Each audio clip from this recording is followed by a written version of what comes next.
Bu ayol ikkilisi texi o'zining mudofaasini butunlay yeshib, psixika maslahati bilan to'liq o'linolmadi. Odatda ayol teng oladigan psixikalik maslahatda ayol ikkili taraf psixika maslahatiniki qarshi tarafni o'zgartishini, qarshi tarafni to'g'ri yo'lga boshlashini umid qilib qoladi. Shunlashqa o'zining mudofaasidan yeshinishi, o'ziniki ichidagi haqiqiy masalasini bayqishi yoki maslahat qaraganda ozroq mushkul bo'lib qolishi mumkin. Ahmadlan Maysamniki mushqitimliq maslahatni hal qilmoqchi bo'lgan yadroliq meg'izi Maysam to'y qilib 5 yildan keyin buyda ikkinchi qitim qolgan. Hozir bular mushu balani olamizmi, olmaymizmi?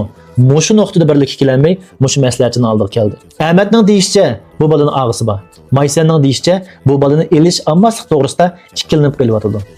She doesn't want to have the baby. I don't know if I want another baby, okay? I'm not sure. I told you I'm tired. Are you capable of thinking of anything but yourself?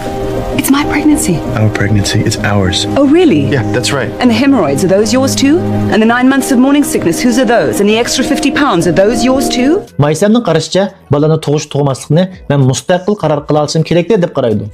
Chunki bu badan mening, jaboni men chekima, balani men tug'ima, shunlashqa bu tanlash huquqini men mustaqil tanlashim kerak deb o'ylaydi.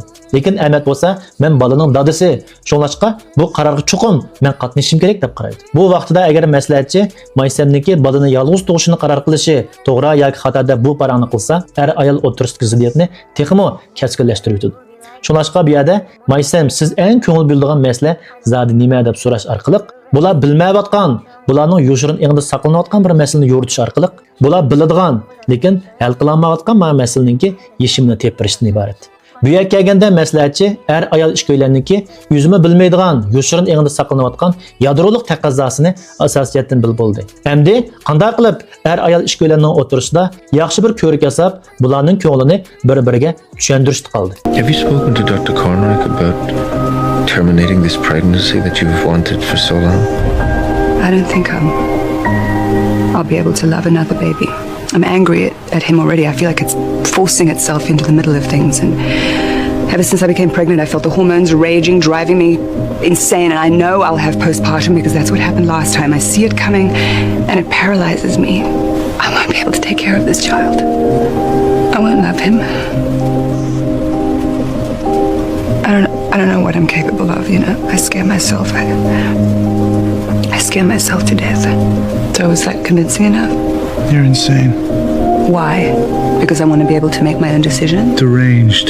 Maysam bu yerda bola tuqqandan keyingi har xil qiyinchilik, tug'utdan keyingi xomishlik, bolani yaxshi ko'rolmaslik yoki bo'lmasa bolani yaxshi tarbiyalaolmaslik, hattoki o'ziniki badan shakli, kasbiga bo'lgan ta'sirini texmo mubolag'a qilish, radikallashtirish orqali, hattoki o'zini kamsitib, tushirish orqali erininki hissdoshligini qo'zg'amoqchi bo'ldi. Bu yerda Maysam o'zining qalbidagi haqiqiy taqozzosi, haqiqiy qo'rqinchisiga yuzlanmadi. Maysam haqiqiy ahvolni Ahmadga deyishga jur'at qilolmaydi. Ahmadga desam, Ahmad shu meni rad qiladi, radiya qiladi, hattoki meni masxir qiladi deb mushundaq mubolag'a qilingan hissiyotlar, mubolag'a qilingan qiyinchiliklar orqali Ahmadninki o'ziniki yolg'iz qolayotganligini, o'ziniki bola tug'digan hamda bola tug'ib keyingi yuzlanadigan har xil masalalarda yanada turishni talab qilmoqchi edi. Lekin Maysam o'ziniki bu xil andisini Ahmadga bevosita deyolmaydi. Chunki Ahmad baribir ishonmaydi, tushunmaydi, menga radiya berdi, hamish men o'zimga qilib qoldim deb ansiraydi, qo'rqiydi. Bu yerda Ahmadninki o'zining hissiyot taqozzosining qetishi texmi bevosita ham tuz. Ahmad Maysamniki butun gaplarini, hissiyotlarini, taqozzolarini birdek inkor qilib o'tish, radiya qilib o'tish orqali o'zining hissiyotidagi qo'rqinchisidan, andisidan qochmoqchi. Ahmadmi o'zining qalbida qo'rqayotgan bu qo'rqinchisiga yuzlanmadi. Maybe you could explain that it's abnormal for a woman to make up such a crazy speech about being depressed. I want to get you and Cornrick and everybody off my back so I can make my own decision. And you know what? If playing the part of the depressed wife will do it, great. There. I'm sorry I made all that up. Ahmad to'xtamasdan Maysamniki mubolag'a, yolg'on yovdaq gaplardan har xil jipuchilarni tepib, Maysamniki yolg'on gap qilayotgan saxtipaz bir odamligini isbotlashga kirishib qoldi. Maysamni to'xtamasdan yolg'on yovdaq gaplarni qilib, Ahmadniki radiya berishidan, inkor qilishidan, o'zini ayblashidan qochmoqchi bo'ldi. Bu ikkisi bir-biridan gumonlanadigan, bir-birini azoblaydigan, bag'an siri bir-birini seskandiradigan shunday yomon aylanishga kirib qoldi. Hozir maslahatchi bu qatamliq psixikalik maslahatning yadrosi bo'lgan yoshirin аңны аңға көтіріш қызметini başlaydı. Really? What? Did you make it up? told you, she's a born liar. I lied and I apologize. What? I'll go kneel in the corner and pray for forgiveness. Isn't it possible that something in this fake narrative of yours is more than a grain of truth? Those fears sounded very real to me. All of a sudden, he's a therapist. Amaliyotda Ahmad bilan Maysam bu ikki ayol bir-birini intayin yaxshi ko'rdi. Lekin har ikkisi o'zining qalbidagi ansizlik, qo'rqishligiga yuzlanmay jur'at qilolmay, qarshi tarafni kontrol qilish, ayiblash orqali yo bo'lmasa yolg'on yovdaq gap qilish orqali o'zining qalbidagi yadroliq qo'rqinchdan qechiblan yashab kelgan. Azaldan o'zining qalbidagi bu qo'rqinchga yuzlanmagan. Xo'sh, undaq bo'lsa Ahmad bilan Maysamniki bu 5 yillik turmushida bir-birini azoblab, qiynab kelayotgan kuch zodi nima? Ahmad bo'lsa, mening ayolim meni yaxshi ko'rgan bo'lsa, bu balamni cho'qim tug'itdi. Bir ayol kishi cho'qim o'zi yaxshi ko'rgan ayol bilan baliq bulishga oldiraydi.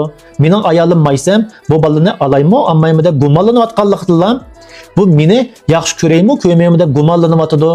Shunlashqa men ayolimning meni yaxshi ko'rmasligiga yo'l qo'ymayman.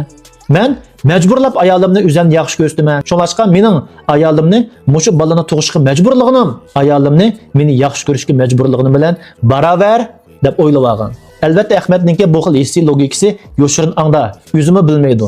U faqat ayolning bo'yda qolgan mush balani tug'dirishim kerak deb mushnolarni qirishib qoladi.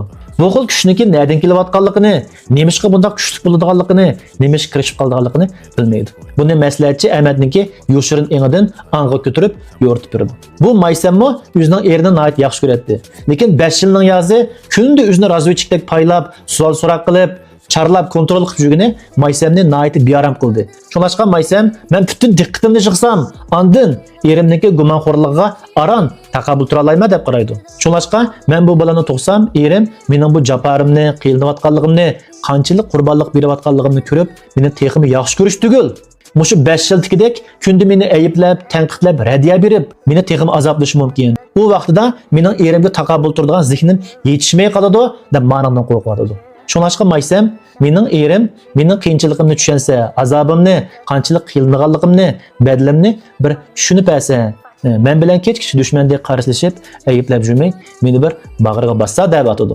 Ahmad bo'lsa, bu ayoliniki o'zini yaxshi ko'rmas bo'lib kelishidan qo'rqyotdi.